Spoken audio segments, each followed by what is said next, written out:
Ebben a cikkben 3 építészt kérdeztünk meg, akik családi házak tervezésével is foglalkoznak.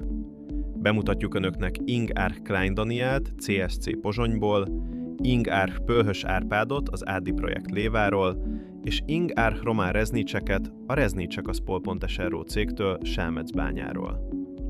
Mindhárom tervező kiadványunkban már pár éve megjelenteti az általuk tervezett családi házak tanulmányterveit. Bemutatjuk önnek az általuk megvalósított családi házakat, és megkérdeztük őket a megrendelőkkel és a beszállító cégekkel kapcsolatos tapasztalataikról. Ing Árch Pölhös Árpád, Ádi Projekt tervezőiroda első. Építész úr, bemutatná tervezőirodáját az olvasóinknak? 1991-ben kiléptem az állami szféra biztonságából, még abban az évben megalapítottuk kolléganőmmel a Mogador projekt tervezőirodát. 1993-ban szétváltunk, és Ádi Projekt néven megalapítottam a saját tervezőirodámat. A jelenlegi helyzet különböző kedvező és kedvezőtlen időszakok után 3 állandó munkatársra állandósult. Többnyire családi házak tervezésével foglalkozunk, de tervezünk középületeket és belső tereket is. 2. Érdekelne minket egy konkrét családi ház megvalósítása az ön által készített tervek szerint? Milyen volt az első találkozás a megrendelővel, és milyen volt az együttműködés? Nem szeretnék egy adott házról beszélni, inkább általánosságban beszélnék egy ház születésének folyamatáról. A beruházóval való első találkozás olyan, mint egy felfedező út, egymás kölcsönös felfedezésének folyamata. Az elképzelések megismerése mindig nagyon izgalmas. A beszélgetéseink sokszor egy általános filozófikus megközelítéssel kezdődnek, a létezésünkről, a nagy kérdésektől. Aztán eljutunk a részletekig is.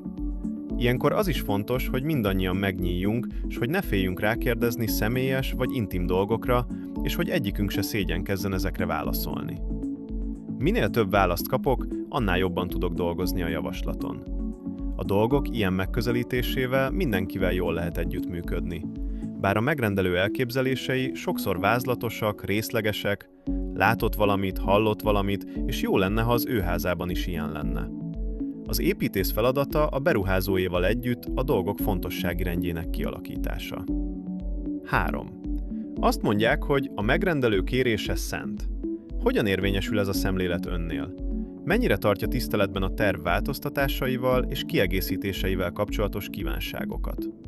Egyszerűbb lenne engedni a megrendelő kívánságainak, elképzeléseinek, mivel hogy ő úgy gondolja, hogy tudja, mit akar, és ez mindkettőnknek legyen elég.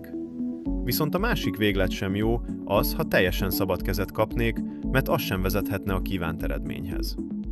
A változtatásokat és kiegészítéseket együtt kell megvizsgálnunk, megítélnünk, hogy megbizonyosodjunk arról, javítják-e vagy rontják a várt eredményt. A terv olyan, mint egy szerződés a megbízó és a tervező között. A szerződő felek vállalják, hogy a szerződést betartják. A kiegyensúlyozott kapcsolatok, funkciók, anyagok, konstrukciós megoldások rendszerében a legkisebb beavatkozás is előidézheti a rendszer összeomlását, vagy olyan utat indíthat el, mely nem kívánatos eredményhez vezethet. A visszaút általában lehetetlen, vagy nagyon drága. 4. Milyen viszony létezik a tervező, a beruházó és a kivitelező között? Milyenek voltak az építkezések során? Nehéz volt ebből a szempontból a ház születése, vagy minden simán ment? A beruházó, a tervező, a kivitelező és az építési felügyelő közötti kapcsolatok minden esetben eltérőek. Az épület megvalósításánál fontos a beruházó, a tervező és az építést felügyelő közötti kapcsolat erőssége, és az is, hogy a kivitelező korrekt partner legyen, ne próbáljon olyan kompetenciákat kisajátítani, amelyek nem tartoznak rá. Ne tervezzen a tervező helyett, és ne felügyelje az építést a felügyelő helyett, stb. Fontos az is, hogy az információk ne csak egyirányúak legyenek. Az egész folyamat elején tisztázni kell a résztvevők közti játékszabályokat, hogy minden résztvevő számára egyértelmű legyen, kinek mi a hatásköre. 5. Nagy gyakorlattal és sok tapasztalattal rendelkezőnek tartom önt. Mit ajánlana a leendő építtetőknek? Mire figyeljenek, hogy egy olyan ház szülessen, amely megfelel elképzelésüknek?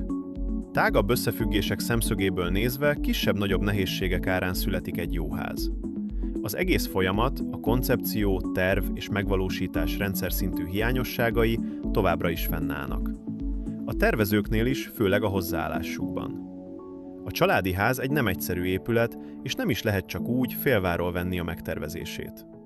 Még a befektető is néha alábecsüli a tervező szerepét.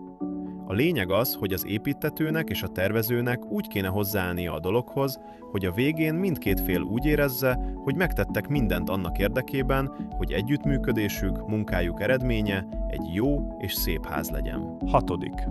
Milyen szolgáltatásokat kínál az ügyfélnek? Csak a terv eladásáról van szó, vagy az épület megvalósítása során egyéb együttműködésről, szerzői felügyeletről, esetleg helyszíni szemlékről is lehet szó. A legtöbb esetben a kivitelezés során is együttműködünk.